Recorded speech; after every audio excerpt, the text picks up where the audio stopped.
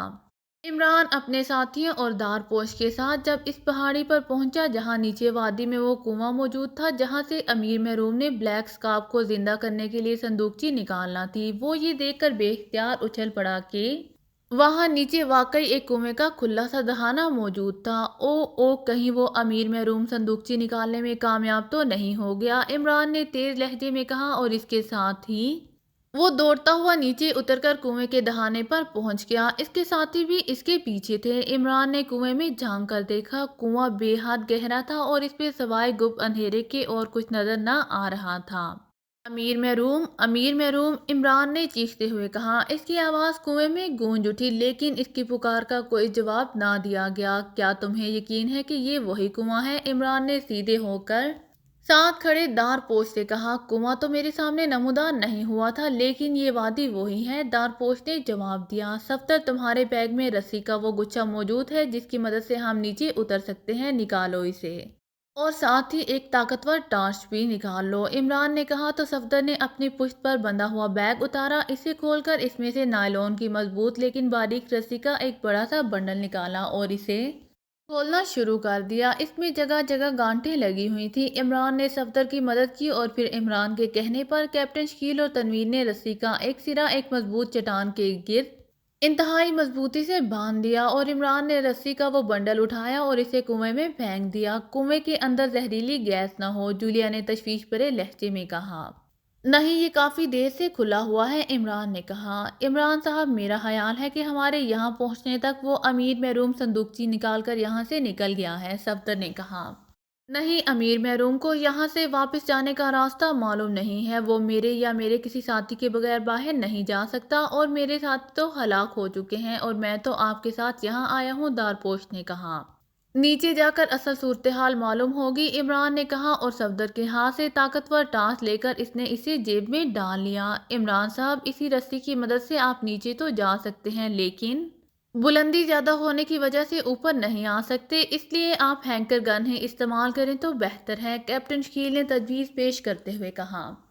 ہاں، تمہاری بات درست ہے، نہ جانے یہ کنواں کتنا گہرا ہے، یہ بھی صفدر کے بیگ میں ہے، عمران نے کہا اور صفدر نے ہینکر گن نکال کر عمران کی طرف بڑھا دی۔ عمران نے اسے بازو سے لٹکایا اور پھر رسی کی مدد سے کنویں کی تہہ میں اترتا چلا گیا۔ جیسے جیسے وہ نیچے جاتا رہا اندھیرا بڑھتا چلا جا رہا تھا، البتہ کنویں میں ناگوار بو موجود نہ تھی۔ مسلسل نیچے اترنے کے بعد عمران اب گپ اندھیرے میں تھا، اسے کچھ نظر نہ آ رہا تھا لیکن وہ بہرحال رسی میں بندھی ہوئی گانٹھوں کو پکڑے نیچے اترتا چلا گیا اور پھر کافی دیر بعد اس کے پیر سخت زمین سے ٹکرائے تو اس نے بے اختیار اطمینان بھرا طویل سانس لیا۔ اس نے اپنے قدم زمین پر جمائے اور پھر جیب سے طاقتور ٹارچ نکال کر اس نے اسے جلایا تو کنویں کی تہہ میں تیز روشنی پھیل گئی اور اس کے ساتھ ہی عمران بے اختیار اچھل پڑا کیونکہ وہاں دو لاشیں پڑی ہوئی تھیں جن کے درمیان کالے رنگ کی ایک صندوقچی بھی موجود تھی۔ کنویں کے درمیان میں ایک چبوترا سا تھا جو خالی تھا۔ عمران تیزی سے آگے بڑھا اور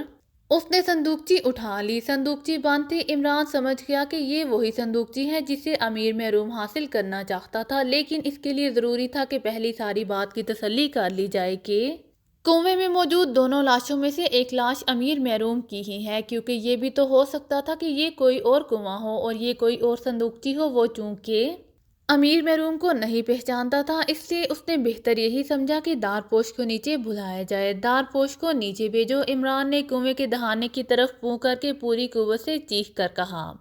کیا ہے نیچے کچھ بتاؤ تو صحیح۔ اوپر سے جولیا کی باریک سی چیختی ہوئی آواز سنائی دی۔ یہاں 2 لاشیں پڑی ہوئی ہیں، ان میں شاید ایک امیر محروم کی ہے، دارپوش کو نیچے بھیجو تاکہ وہ چیک کر سکے۔ عمران نے پہلے کی طرح چیخ کر کہا۔ اس کی آواز کافی دیر تک کنویں میں گونجتی رہی۔ بھیج رہے ہیں۔ اوپر سے صفدر کی چیختی ہوئی آواز سنائی دی اور پھر تھوڑی دیر بعد ایک ہیبلا سا رسی کے ذریعے نیچے اترتا دکھائی دیا۔ اس کا قد و قامت دیکھ کر عمران سمجھ گیا کہ نیچے آنے والا دارپوش ہی ہے۔ ویسے دارپوش چونکہ تربیت یافتہ آدمی تھا، اس لیے وہ بھی خاصی تیز رفتاری سے درست طور پر نیچے اتر رہا تھا۔ عمران کو معلوم تھا کہ اس ٹائپ کی رسی سے نیچے اترنا یا اوپر چڑھنا عام آدمی کی بس میں نہیں ہوتا۔ اگر دارپوش عام آدمی ہوتا تو عمران اسے اس طرح نیچے بھیجنے کا نہ کہتا۔ تھوڑی دیر بعد دارپوش طے میں پہنچ چکا تھا۔ ان میں سے کون امیر محروم ہے دیکھو، عمران نے باری باری دونوں لاشوں پر ٹارچ کی تیز اور طاقتور روشنی ڈالتے ہوئے کہا۔ یہ لاش امیر محروم کی ہے، لیکن یہ مر کیسے گیا؟ یہ تو خود شیطان تھا، اس کے پاس تو ہزاروں طاقتور شیطانی طاقتیں تھیں، اور یہ تو حاتم شیری ہے، مصر کی ایک بڑی مذہبی شخصیت کا بیٹا۔ یہ یہاں کیسے آ گیا اور اس کا امیر محروم سے کیا تعلق؟ دارپوش نے انتہائی حیرت بھرے لہجے میں کہا۔ امیر محروم کے دل میں خنجر اتارا گیا ہے، جبکہ اس حاتم شیری کا نرہرا ادھیڑ دیا گیا ہے، اور امیر محروم کی لاش کی حالت بتا رہی ہے کہ یہ اس حاتم شیری سے پہلے مرا ہے، کچھ دیر پہلے۔ عمران نے کہا، لیکن یہ سب کچھ ہوا کیسے؟ میری سمجھ میں تو کچھ نہیں آ رہا، دارپوش نے انتہائی حیرت بھرے لہجے میں کہا۔ میرا اندازہ ہے کہ امیر محروم چونکہ خود شیطان کا پیروکار تھا، اس لیے وہ اس صندوقچی کو، جو کہ قدیم دور کی روشنی کی کسی بہت بڑی شخصیت کی ہے، اٹھا نہ سکتا تھا، اس لیے اس نے اس دوسرے آدمی کو یہاں بلا لیا، اور پھر اس دوسرے آدمی نے کسی وجہ سے امیر محروم کے سینے میں خنجر اتار دیا، لیکن پھر شاید کوئی درندہ اس دوسرے آدمی پر جپٹ پڑا اور اس کا نرہرا ادھیڑ دیا۔ عمران نے کہا، لیکن یہ حاتم شیری تو ہمارے ساتھ یہاں نہیں آیا تھا۔ ہاں، یہ ہو سکتا ہے کہ امیر محروم کی کوئی شیطانی طاقت اسے پلک جھپکنے میں یہاں لے آئی ہو۔ بہرحال میرا انتقام پورا ہو گیا ہے، میری بیٹی کا قاتل خود بخود ہلاک ہو گیا، جیسے بھی ہوا ہے بہرحال ہو گیا ہے۔ دارپوش نے ایک طویل سانس لیتے ہوئے کہا۔ ہمیں یہ دونوں لاشیں باہر لے جانا ہوں گی، عمران نے چند لمحے خاموش رہنے کے بعد کہا۔ کیا ضرورت ہے یہیں پڑی رہیں، ورنہ یہاں کی عوام ہمیں نہیں چھوڑے گی۔ یہ حاتم شیری مصر کی بہت بڑی شخصیت کا بیٹا تھا، اور امیر محروم بھی کم نہیں تھا، دارپوش نے کہا۔ ٹھیک ہے، کیا تم ہینکر گن کی مدد سے کنویں سے باہر جا سکو گے؟ عمران نے کہا۔ جی ہاں، مجھے اس کی پریکٹس ہے، دارپوش نے کہا۔ تو عمران نے کاندھے سے لٹکی ہوئی گن اتار کر اسے دے دی۔ پہلے اوپر میرے ساتھیوں کو الرٹ کر دو، عمران نے کہا۔ تو دارپوش نے چیخ کر انہیں بائیں طرف ہٹ جانے کا کہا، اور پھر اس نے ہینکر گن کا رخ دائیں طرف کر کے ٹریگر دبا دیا۔ اس کے ہاتھ کو ایک زوردار جھٹکا لگا، لیکن اس نے گن کو مضبوطی سے پکڑے رکھا۔ اس گن کے سرے پر موجود فولادی آنکڑا چند لمحوں بعد سیدھا کنویں کی منڈیر سے باہر جا کر غائب ہو گیا۔ پھر جیسے ہی رسی کو جھٹکا لگا تو دارپوش نے گن کو مخصوص انداز میں جھٹکا دے کر اس کے مضبوط ہونے کو چیک کیا۔ میں اسے اوپر سے نیچے پھینک دوں گا، پھر آپ اوپر آ جائیں، دارپوش نے عمران سے کہا۔ تو عمران نے اس بات پہ سر ہلا دیا۔ دوسرے لمحے دارپوش نے ہینکر گن کا ایک مخصوص ٹریگر دبایا تو اس کا جسم ایک جھٹکے سے اوپر کو اٹھا۔ دارپوش اپنے جسم کو مخصوص انداز میں موڑے اور دونوں ٹانگوں کو کوس کی صورت میں ہم دیے ہوئے تیزی سے کنویں کی منڈیر کی طرف بڑھتا چلا گیا، اور تھوڑی دیر بعد وہ کنویں کی منڈیر سے باہر جا کر عمران کی نظروں سے غائب ہو گیا۔ عمران صاحب، میں ہینکر گن کو نیچے پھینک رہا ہوں۔ تھوڑی دیر بعد صفدر کی آواز سنائی دی۔ نیچے مت پھینکو، یہ ٹوٹ بھی سکتی ہے، رسی کو کھینچ کر اس کے سرے سے باندھ کر نیچے پھینکو، اور ساتھ ہی عام سی رسی کا ایک بنڈل بھی باندھ دینا، عمران نے اونچی آواز میں کہا۔ ٹھیک ہے عمران صاحب، صفدر کی آواز سنائی دی۔ پھر سامنے لٹکی ہوئی گانٹ دار رسی اوپر کھنچتی دکھائی دی۔ عمران صندوقچی اٹھائے کنویں کی تہہ میں 2 لاشوں کے درمیان کھڑا تھا۔ اگر آپ کو میری ویڈیو پسند آئے تو please like, share and subscribe کرنا مت بھولیے گا۔ جزاک اللہ۔